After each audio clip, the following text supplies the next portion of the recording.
Et qu'est-ce qui fait qu'aujourd'hui, c'est un peu moins problématique, j'ai envie de dire?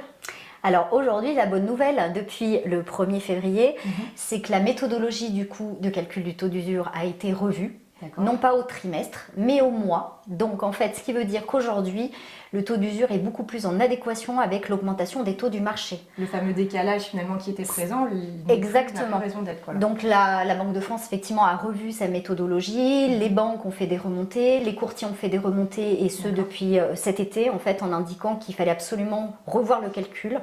Et ils l'ont revu à partir du 1er février donc 2023, il est recalculé tous les mois, ce qui nous laisse de la marge, parce qu'aujourd'hui, quand vous avez un taux d'usure sur 25 ans qui est à 3,79, quand les taux du marché sont à peu près à 3% sur 25 ans, on a largement de quoi effectivement prêter.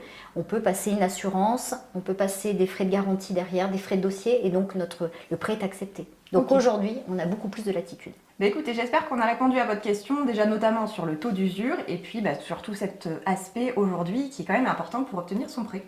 À bientôt.